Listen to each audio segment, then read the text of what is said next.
following recent developments and the COVID-19 crisis that's currently taking the country by storm, it was thought that Seeker would try and continue to support our members and support our members' development during this time through our seminars program. Now, many of you may have attended some of our seminars that take place all over the country in our different regions. We do tend to focus on contractual and commercial awareness seminars and others on good practice. But today we are grateful, very grateful to Geraldine Fleming of Driver Tret, who currently provides an excellent seminars service for our Northwest members. And she's put today's seminar together and has agreed to trial this online. The response to this has been fantastic. So hopefully this is the start of many short webinars that we can put together to help provide CPD and ongoing support to people who might be working from home or who've maybe been furloughed during this time. Now, one note regarding furlough, as part of a condition of furlough, if people have been furloughed from their positions, is that companies cannot require you to undertake training. But if it's something that you choose to do so as part of your CPD, then that's absolutely fine, and we welcome you all to the call. So thank you for your patience that we may need. As we've said, this is our first webinar that we've run today. If there's any technical issues, please bear with us and me, indeed, as it's very likely to be my fault. If viewing this on a mobile or a laptop, you should be able, there is a chat function where you should be able to make comments or ask questions. So if anyone's got any questions, there will be a question and answer session at the end. So if you'd like to write these down, please put them in question format with a question mark at the end, and then we can distinguish those and then hopefully publish some at the end.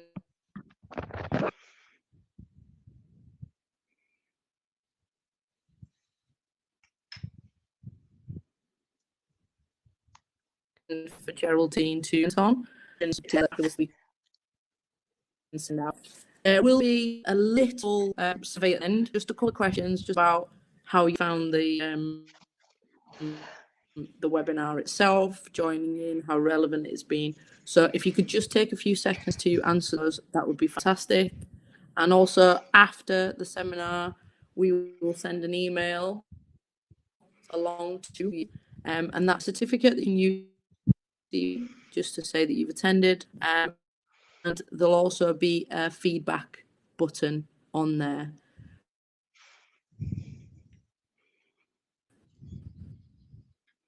Please comment on it. You could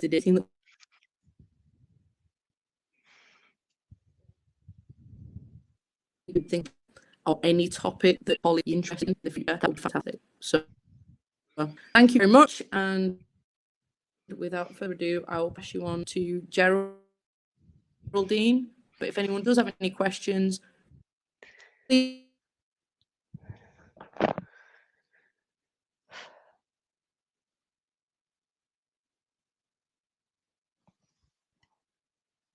Hello, Gemma, can you hear me?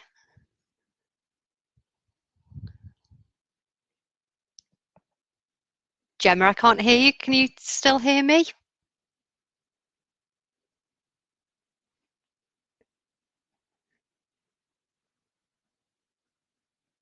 Okay, I'm going to do what Gemma did a couple of minutes ago. Could somebody add into the chat whether you can actually hear me clearly, please?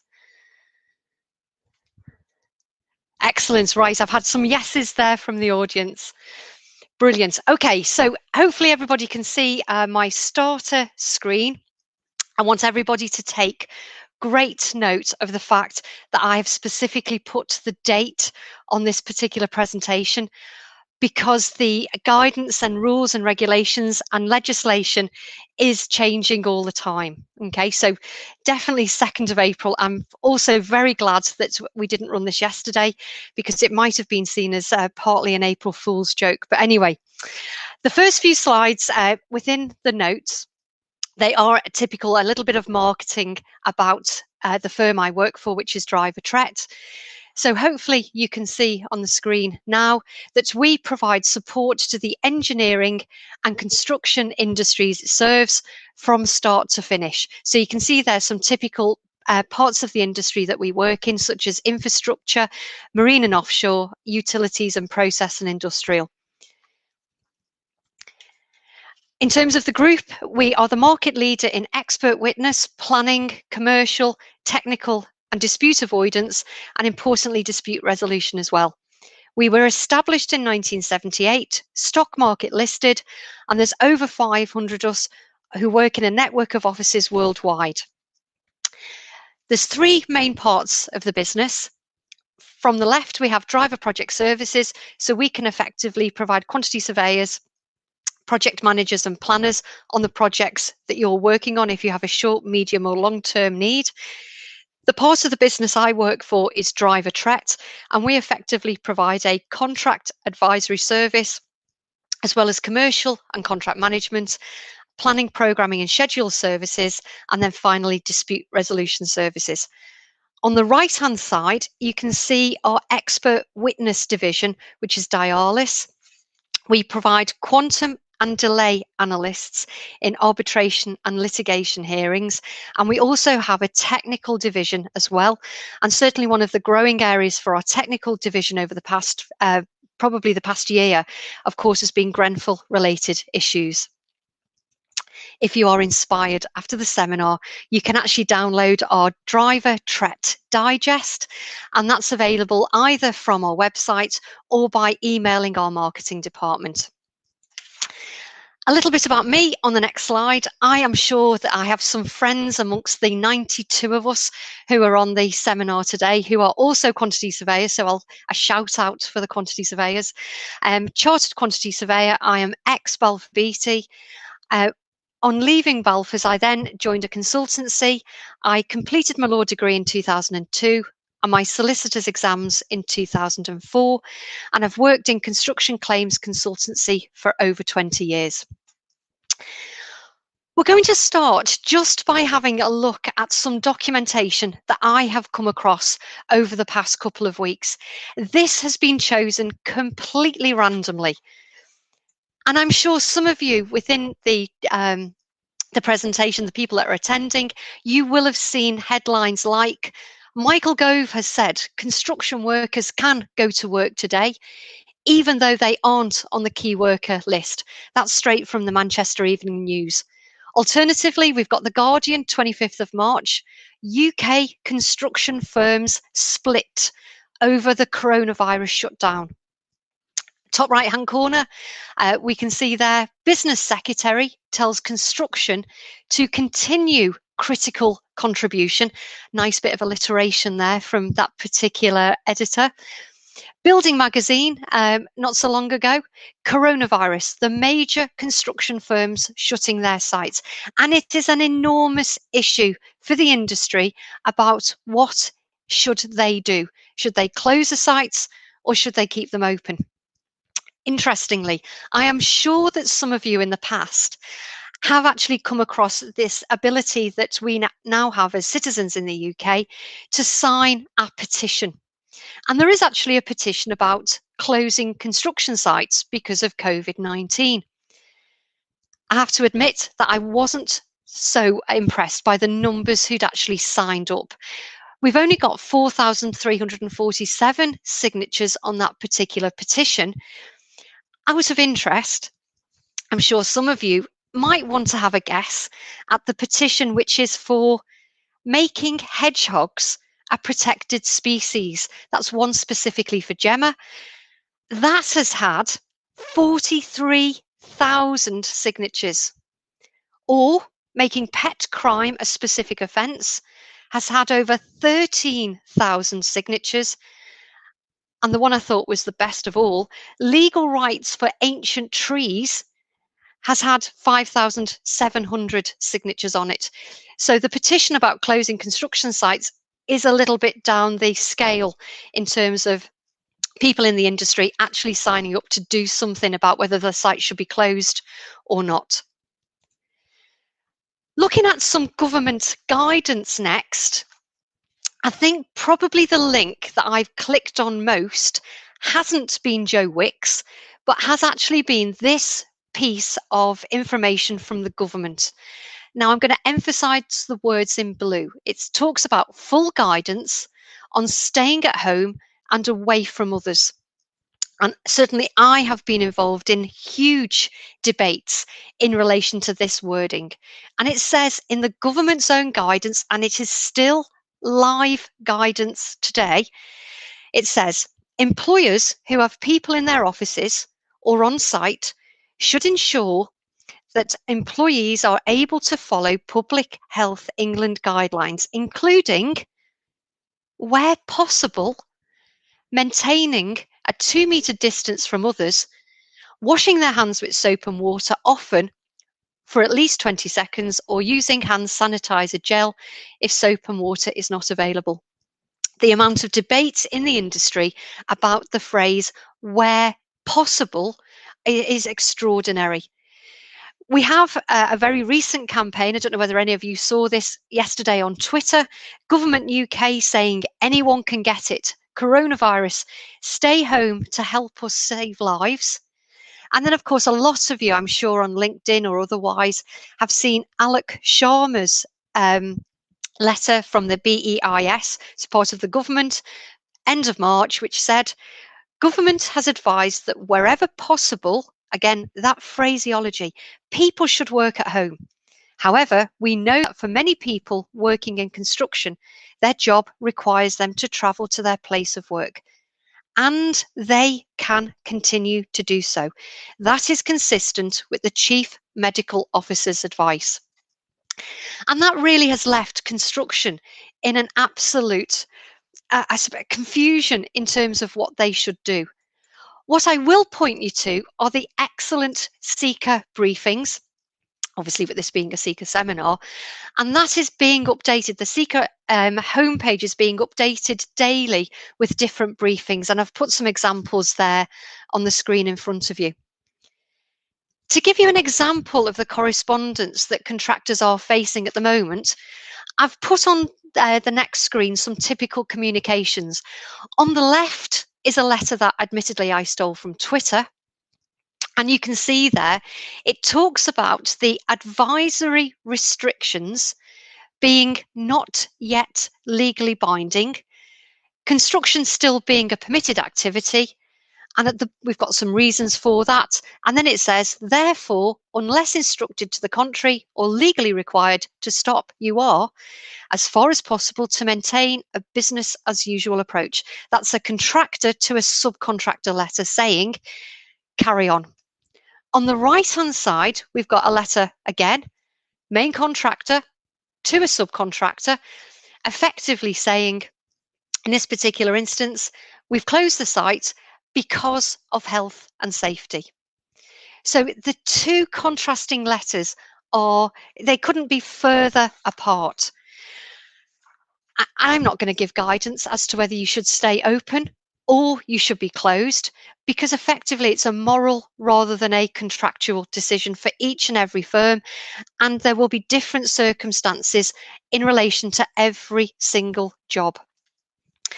What I will point out, though, is I have been watching Andy Burnham on Twitter. Of course, he's the Mayor of Manchester, and him, along with the Metro Mayor in Liverpool and also Liverpool City Region, they wrote a letter yesterday to Alok Sharma and to Matt Hancock, basically saying that they were unhappy with the position at the moment in relation to construction sites and how they were being operated at the moment. I've quoted an extract from that particular letter. Can I advise you all that it would be a really good idea to actually download and have a look at that particular letter? Because again, it emphasizes the words that I looked at before, which is the where possible.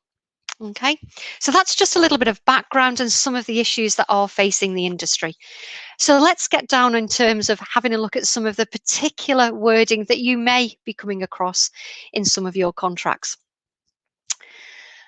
And certainly the phrase that you will find in the vast majority of articles that are being written at the moment on this subject is this phrase, force majeure. So I have to admit, I've never done this on a webinar before, but here goes. We're going to have a survey. So I am hoping that the right Gemma, I'm hoping that the right survey is about to come up here. Hang on, here we go. So hopefully you can see on the board in front of you, it says, do you think that the coronavirus crisis is a force majeure event? I won't be quoting what anybody answers at this point. If you can answer yes, no, or don't know and press submit now, that would be very, very helpful. So I'll just give you a couple of minutes to do that.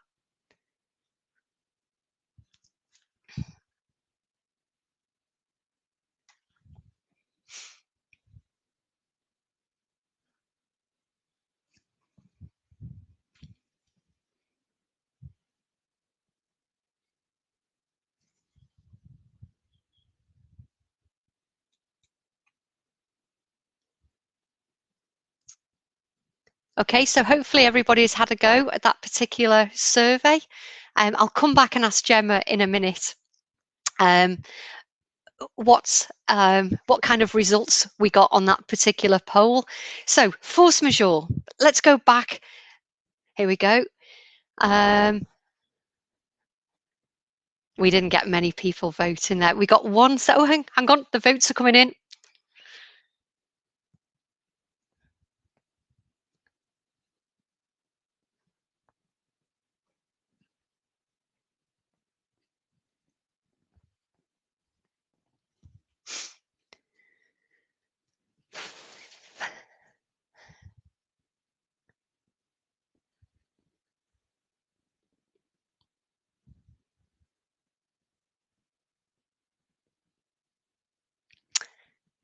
Oh, that definitely looked to me. I'd say pretty overwhelmingly yes. That's 50 out of 96 people who voted. And then the don't knows at 19, I think that's as valid an answer as anybody else's. And then the no at 10. So I'd say, yeah, we have the yeses in terms of the force majeure event in relation to that particular survey. So back to the presentation then, and let's just have a look at I'll say the legal background to force majeure. I'll say unsurprisingly, in relation to the legal system that we have in the UK, there is no clear legal definition of force majeure. You cannot go to a particular Act of Parliament and find out what force majeure means. It's not defined in JCT contracts, even in terms of the unamended version. And of course, actually, NEC doesn't use that phraseology either. We have got some things that can help us out.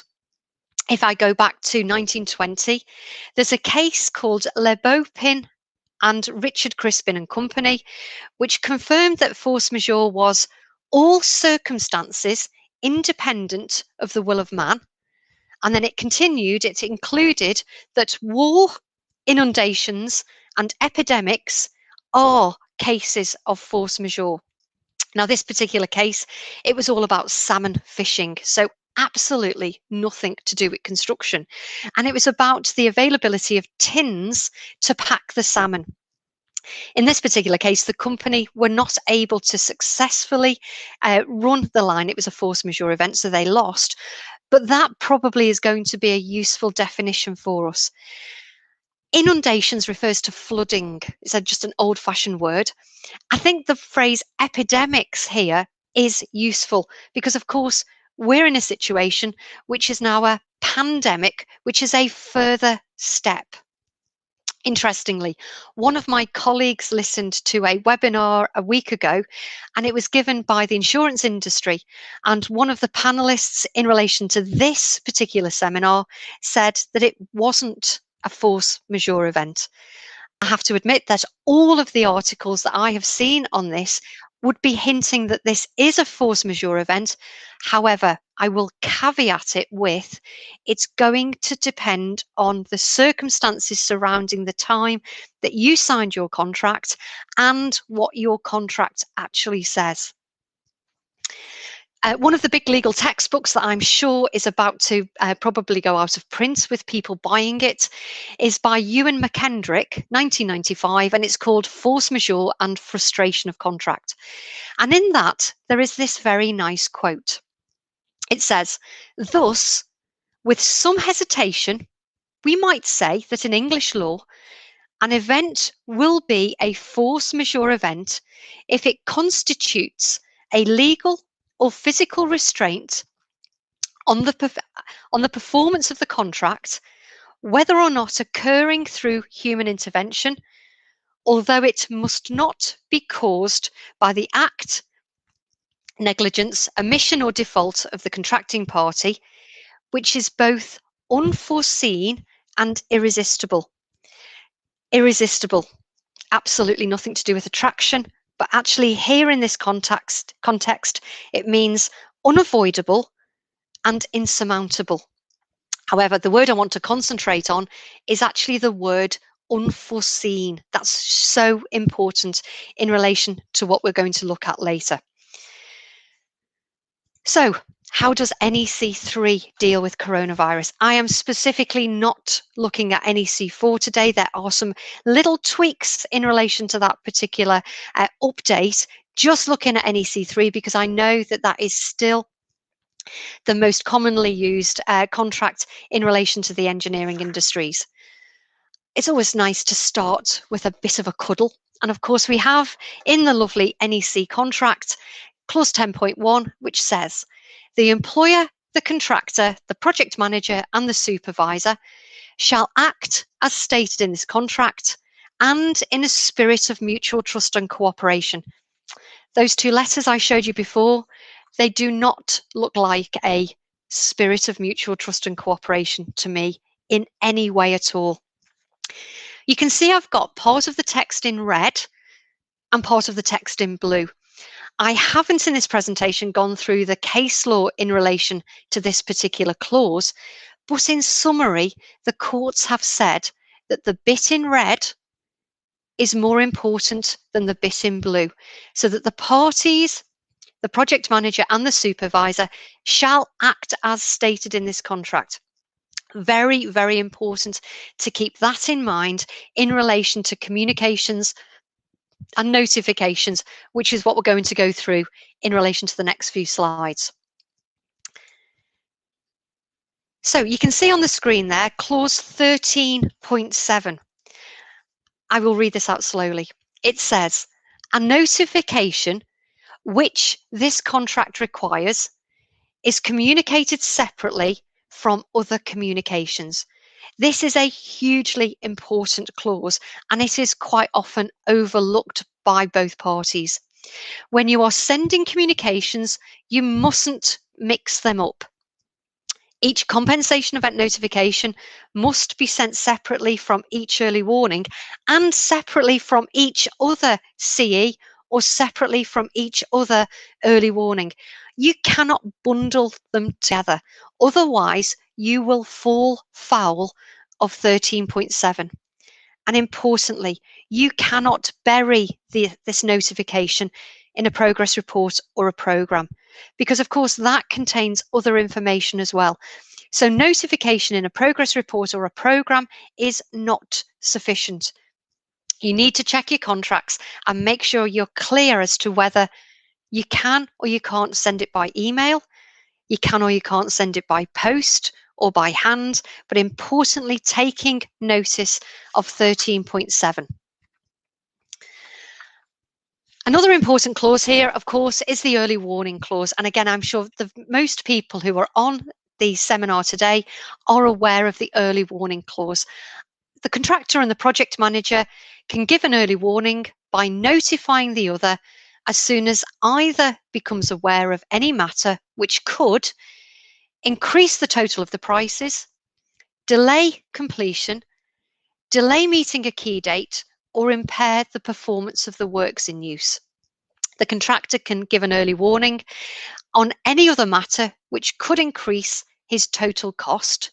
It's the project manager's duty to then enter early warning matters in the risk register. You don't need an early warning if you've already given a compensation event notification. Remember, that's the unamended clause. Okay. Do I think you should have already have given an early warning? Yeah, absolutely.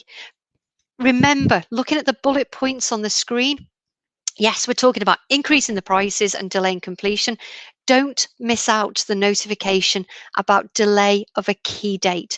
You should be aware as to whether your particular contracts do have key dates, and make sure your notification also refers to those key dates if they're going to be delayed as well. The only other thing I want to say in relation to early warning notices, of course, is that if you don't give the early warning, there can be a consequence that the project manager can value the compensation event as if you had given an early warning. So in other words, if the project manager could have made savings because of receiving this early warning, and your delay in issuing an early warning or failure to issue means that the PM hasn't been able to make those savings, that could form part effectively of a reduction in the amount of money that you're entitled to. So make sure you're keeping an eye on these early warnings. In the NEC contract, there's two other main clauses that I want to look at. Clause 19.1 is generally referred to as the prevention clause. And again, I'm going to read this out. It says, if an event occurs which stops the contractor completing the works, or stops the contractor completing the works by the date shown on the accepted programme, and which neither party could prevent, and an experienced contractor would have judged at the contract date to have such a small chance of occurring that it would have been unreasonable for him to have allowed for it. The project manager gives an instruction to the contractor stating how he is to deal with the event. I am just wondering how many project managers have actually read this particular clause, realised that, I'll say potentially, because of course all the contracts are different on this, that this COVID-19 coronavirus event has happened, and actually that it is their duty to give an instruction. The information I'm getting back from the companies I work with is that project managers generally aren't giving instructions in relation to this matter. The other clause we need to have a look at here is clause 60.1. And of course, clause 60.1 gives us a list of reasons for which the contractor can claim effectively a compensation event, whether that's time or money related. Looking at 60.119, so this is the very last item on that list, it says that item 19 is an event which stops the contractor completing the works, or stops the contractor completing the works by the date shown on the accepted programme, so the same phraseology we had before, and which neither party could prevent.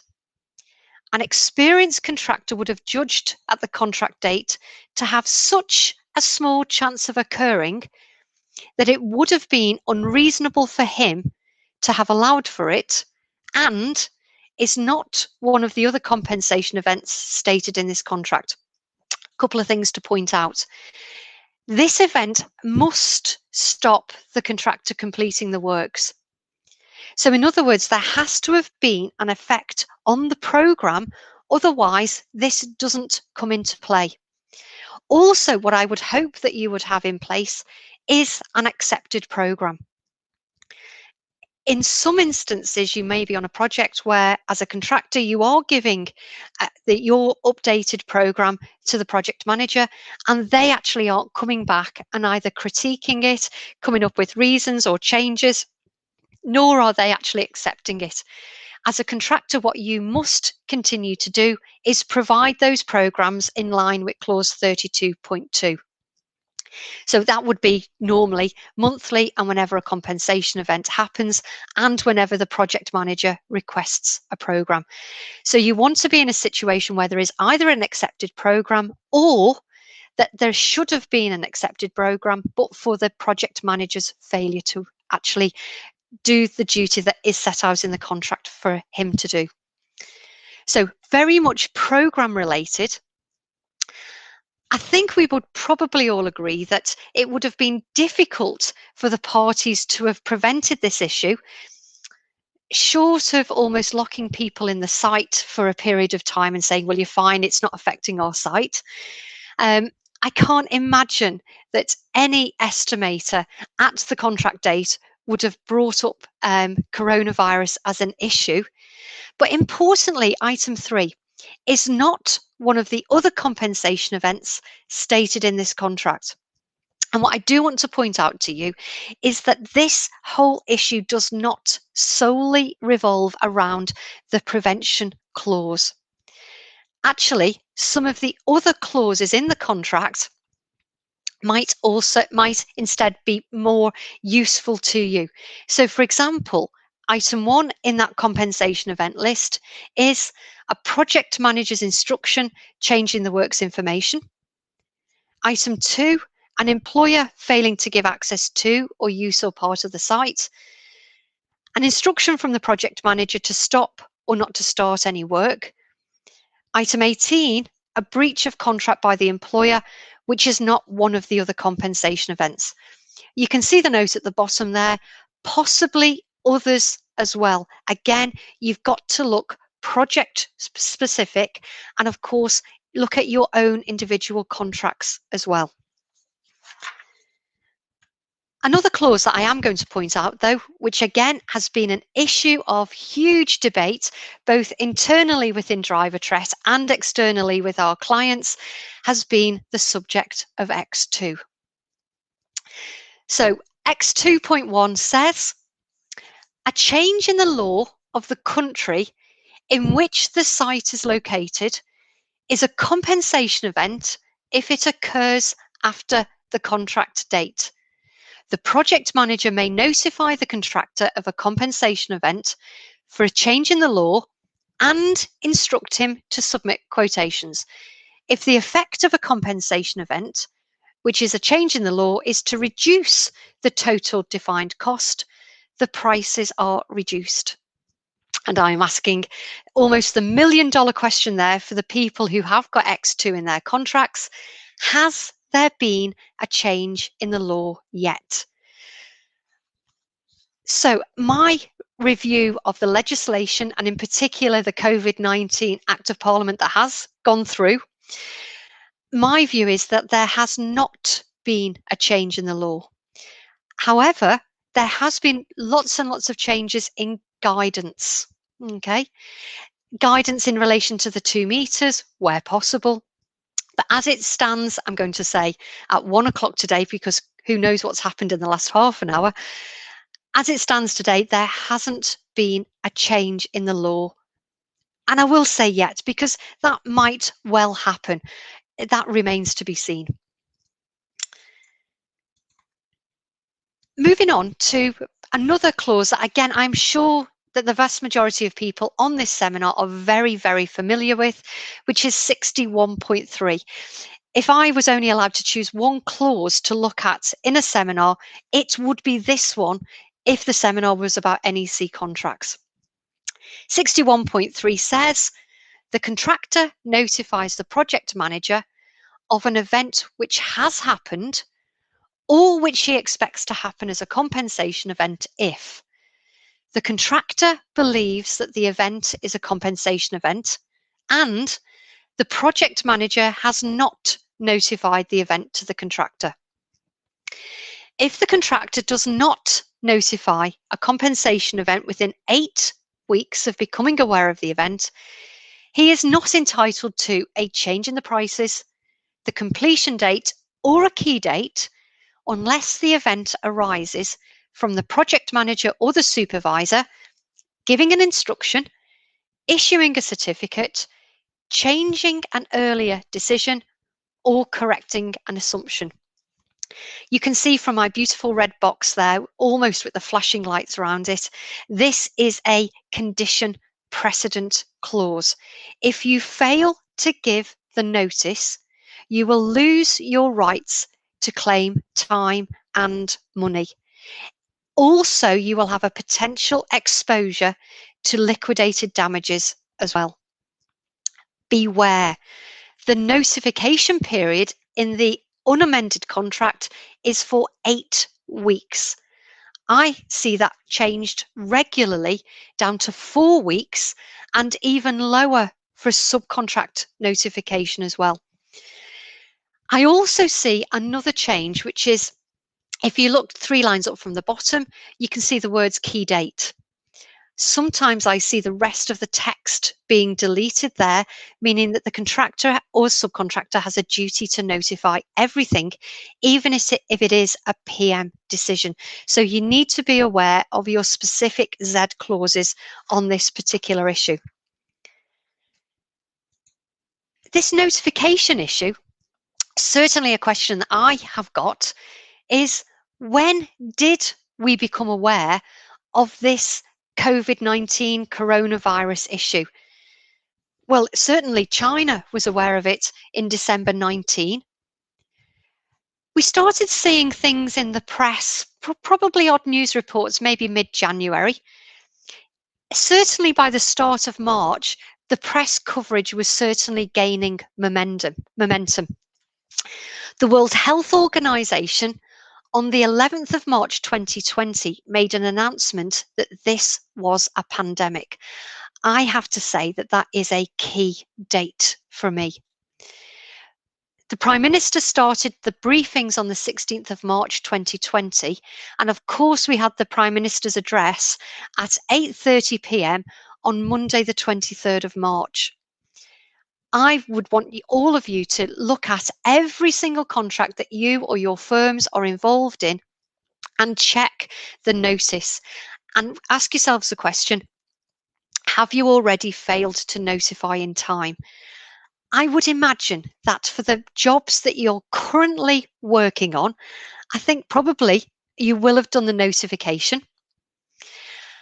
However, the issue I would have is for those guys who are working on an off-site basis.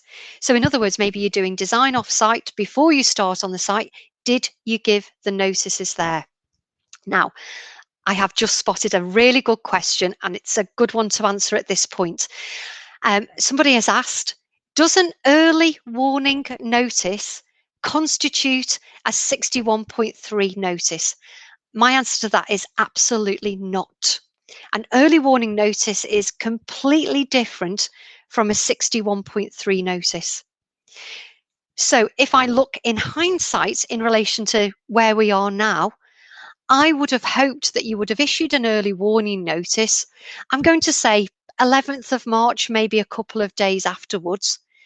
And then as soon as you realize that this was going to have a direct effect in relation to your site, you get in there with that 61.3 notice, the CEN, the compensation event notification. Okay. Remember, what we have gone through so far, we've concentrated on an unamended NEC3 contract. I'm struggling to think of a job contract that I've worked on where it's been a completely unamended NEC3 contract. Having Z clause amendments are absolutely common on every single NEC contract that I work on, and equally works information requirements as well. You have got to review your contracts carefully. One of the other directors within our Northwest office has been dealing with one particular contractor. They had 48 separate contracts ongoing, and they've had to check each and every contract in relation to the Z clauses that exist to make sure that they've actually given the right notice to the right person on the right timescale and to the right delivery slot, whether that is via the post or via email or even a document management system. what we've looked at is definitely a generic review of the NEC3, and you will need to have a different approach to each and every contract. A couple of other clauses that we can go through fairly quickly now. We've got 62.3. I'm not going to read all of that clause out, but effectively the contractor's got 3 weeks to put together a quotation. I'm going to say that that is going to be hugely difficult. I am obviously watching the press in terms of how long are we going to be on this partial lockdown for? Some of you will be asking your questions on an hourly basis. When will the children go back to school? Is it going to be after Easter? Is it going to be the start of June or July? Or actually, will this continue till September? None of us have got a clue on that. And yet, the NEC contract is expecting you to put together a quotation. And this is where I think we have got a huge problem on the NEC contract. Effectively, a contractor only has one opportunity to put together a quotation. One shot is the phrase that I normally refer to. The project manager should be really proactive here, and the project manager should be instructing the contractor to state assumptions. Okay, so 61.6 in the contract says the project manager, if events are too uncertain to forecast, the project manager states assumptions in the instruction to the contractor when he's asking the contractor to submit quotations. So the project manager should be saying to the contractor now, assume that this event is only going to last 6 weeks, 3 weeks, 12 weeks. And so then the contractor at least can actually formulate the quotation in line with the assumption that's given. However, it is only the project manager that can state assumptions. The contractor cannot invent assumptions on its own. So effectively, the contractor almost has to go to, I won't say quite the most ridiculous degree, but has to make sure that the quote covers all bases. And I have to admit, I would struggle to advise a contractor at this point in time, would you actually take this to September or Christmas? Because we just don't know. We want to be in a situation where the project manager is specifically giving you an assumption for the contractor to include in the quotation. And of course, that cascades down the line to subcontractors as well. That was a whistle-stop tour through some of the clauses that you need to be aware of in relation to the NEC3 contract. I just want to move on now and look at some other bits of advice and some other topic areas that I'm certainly starting now to see questions coming through on. Interim valuations, hugely important area. Lord Denning in 1973, I have to admit, I do not remember him saying this because I was only 1 at the time, but one of his most favourite quotes is, cash flow is the lifeblood of the industry. There is nothing more, more apt to say at this point than his quote. The CLC letter dated the 1st of April 2020 to the project, to the Prime Minister in relation to an emergency plan, quotes a construction industry survey. And this survey was carried out between the 22nd and 26th of March, only in the last few days. And the survey reported the following finding, that 46% of companies would struggle to maintain a viable business if the market remains depressed for more than 3 months. This is an enormous issue. Sika was part of the letter writing committee that wrote to the Prime Minister on this particular issue. I could probably spend a full hour or even more in relation to the interim valuation side, but in brief, how do you maximise your chances of being paid? Number 1, a well-presented and easy to understand application for payment. Number 2, complying with the contract requirements. I've written there the how, the who, and the when. How do you have to issue your application? Who do you have to issue it to? And when does it have to be issued by? Make sure that you know exactly what those contract requirements are. Going back to the Construction Act legislation, you must state the sum due and the basis on which this sum is calculated. Your application must be fully particularised, and of course, record keeping is going to be key. Things like photographic records, and actually even, I don't know whether this is the right terminology, I'm still saying video records, but effectively we've all got mobile phones, we've all got the ability to take a quick video of what's going on a particular project. Marked up drawings, obviously making sure that you keep a record of who has marked those drawings up. Contemporaneous, I want these records to be taken at the time that you're putting the valuation together, not a couple of months later. That variations on compensation events are properly priced with all the relevant backup. Yes, you're going to need evidence of materials on site, and I know that unless you've got materials on site as an activity in the activity schedule, you're going to struggle under NEC in getting paid for materials on site. I've also written there a progress report would be a very good idea. If actually the job has stopped, you want that progress report to be based on the progress on the last day you worked on that particular job.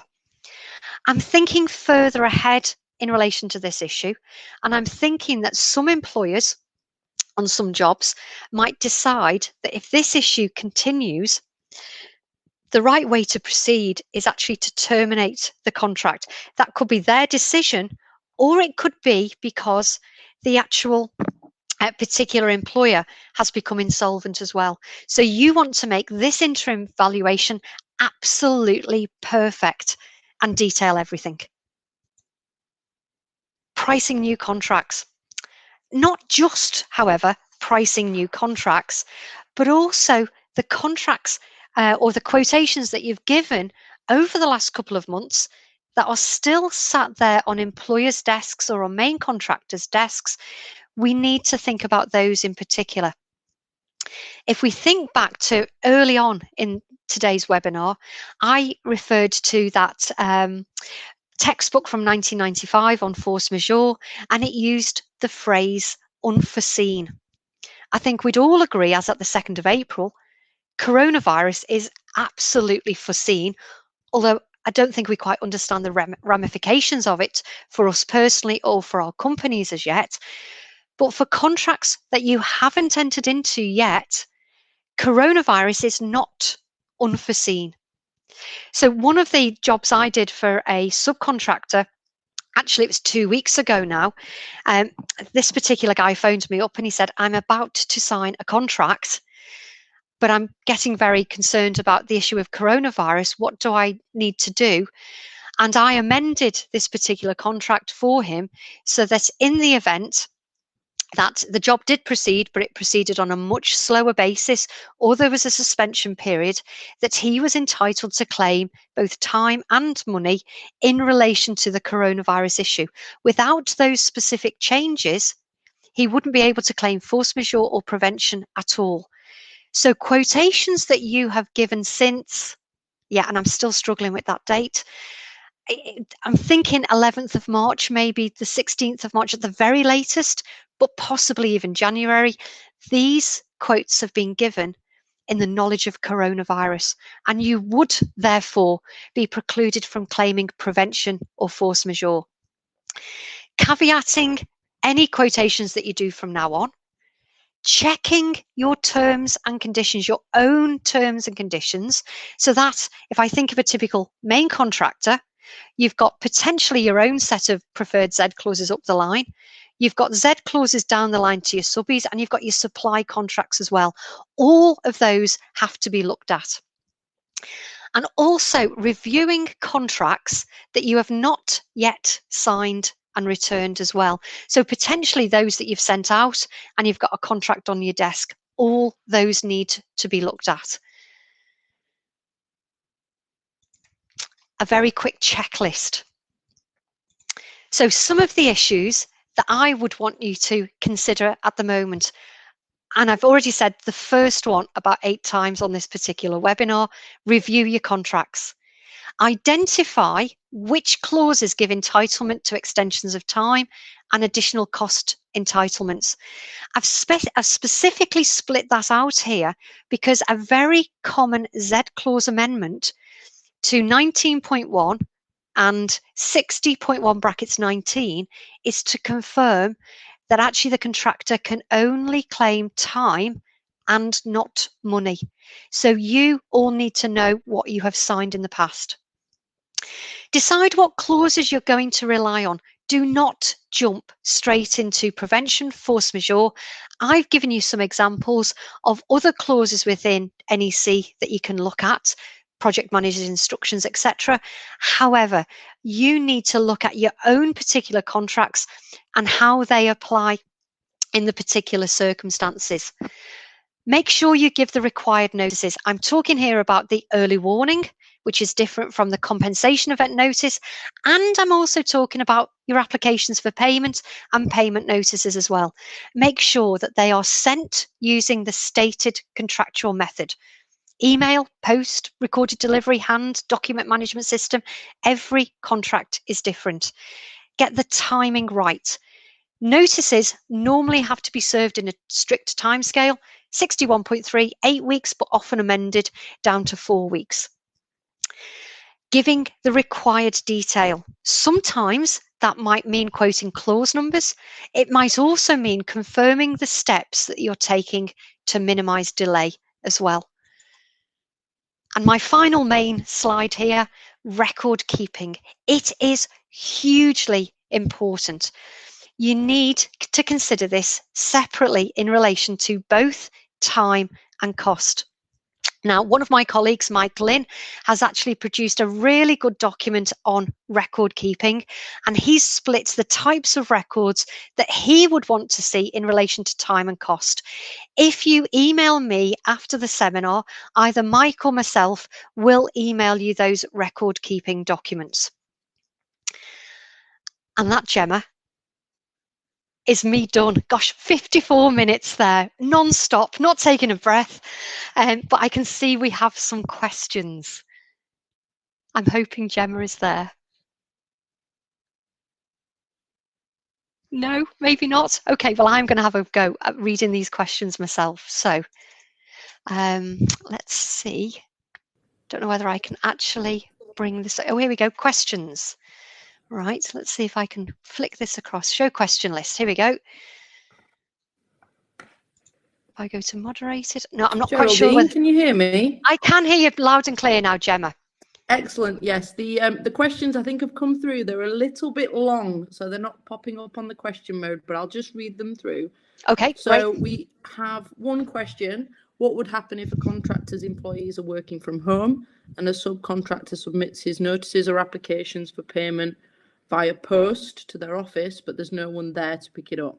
Is there a risk of a smash and grab adjudication? Brilliant question, and 100% right. I do not think that there is going to be any kind of, cessation of the possibility of adjudication at all. Yes, if contractors' employees are working from home, as long as the subcontractor does exactly what it says in the contract, gets the applications in, fully particularised, stating the sum due, following those rules that I went through before, checking their contracts very carefully.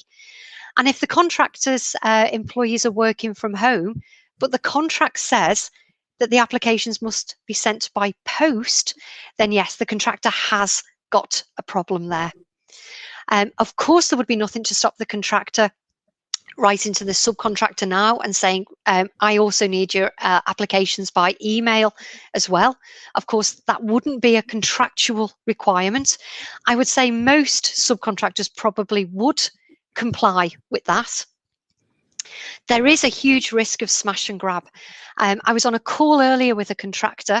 They have taken such a surprising action, and they've actually furloughed all of their employees, all of them, including their own QSs. Now, if I was working for a subcontractor and I'd found out that all of the contractor's staff had been furloughed, including the QSs, and I'm owed money, then absolutely I would make sure that I am putting in my application properly. And of course, under furlough, as you said at the start, Gemma, you can't work, but you can have training.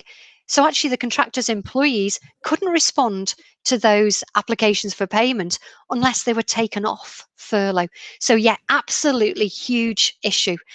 And contractors and subcontractors, they both have to think about how they are going to manage this through this coronavirus situation.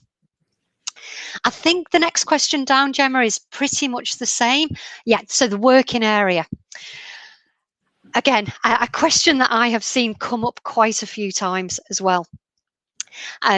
As you get into the quantum in relation to schedule of cost components, shorter schedule of cost components, and you're looking specifically at people costs, then yes, of course, this issue of the people have to be working in the working area will come up.